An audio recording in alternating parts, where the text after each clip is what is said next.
Dear viewers, Newton drawing tone চ্যানেলের পক্ষ থেকে আমি রশিদ নিউটন আপনাদেরকে সাদর সম্ভাষণ জানাচ্ছি।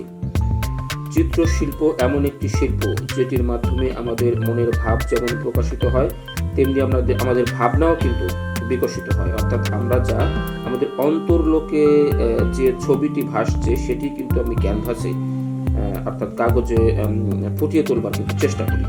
তো চলুন দেখা যাক আজকে আমাদের আয়োজনে কোন ছবিটি আমরা আঁকতে চলেছি।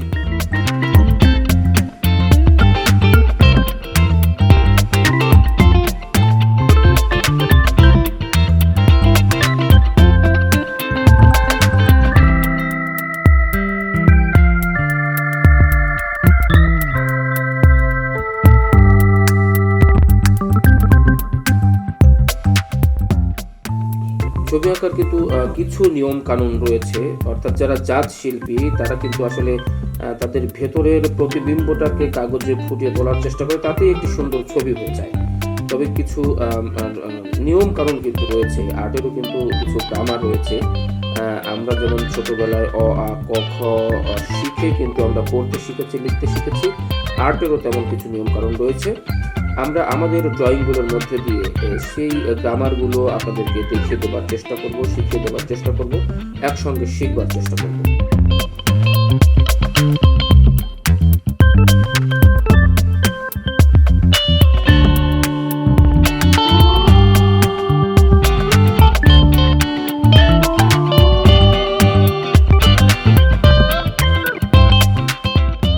ডিয়ার ভিউয়ার্স, ড্রয়িং এমন একটি শিল্প, অর্থাৎ চিত্রাঙ্কন এমন একটি শিল্প যার মাধ্যমে আমাদের প্রতিভা যেমন বিকশিত হয়, প্রকাশিত হয়, তেমনি আমাদের ভেতরের যে একটি আকুতি, অর্থাৎ মুখের ভাষা ব্যবহার না করেও পেন্সিল, পেন বা রং তুলিতে যে মনের ভাব ব্যক্ত করা যায়, এটি কিন্তু ড্রয়িংয়ের একটি অন্যতম বৈশিষ্ট্য।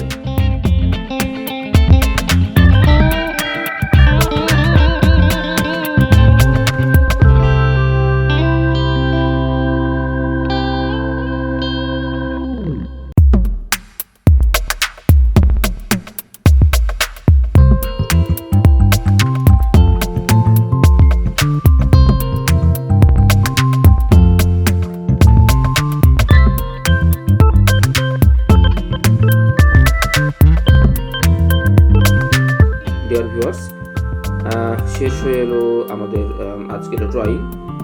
আপনারা দেখতে পেয়েছেন যে ছবিটি আমি এতক্ষণ ধরে আঁকার চেষ্টা করছিলাম সেটি কিছুটা কিন্তু শেপে নিয়ে আসতে পেরেছি। অর্থাৎ নিশ্চয়ই আপনারা বুঝতে পারছেন যে স্টেপ বাই স্টেপ একটি নিয়মতান্ত্রিক ধারাবাহিকতার মধ্য দিয়ে কিন্তু আমরা এই ছবিটি, এই ড্রয়িংটি বা এই চিত্রটি কিন্তু শেষ করবার চেষ্টা করলাম। আর্টের মধ্যে কিছু গ্রামার রয়েছে, কিছু নিয়ম কানুন রয়েছে যেগুলো জানলে আসলে ড্রয়িংটা ভীষণ সহজতর হয়ে ওঠে এবং অত্যন্ত জীবন ঘনিষ্ঠ বা জীবন্ত মনে হয় সেই ড্রয়িংটি। তো আপনাদের কেমন লাগলো জানি না, যদি ভালো লেগে থাকে লাইক কমেন্ট করে আমাকে উৎসাহিত করবে। সবাইকে অনেক ধন্যবাদ।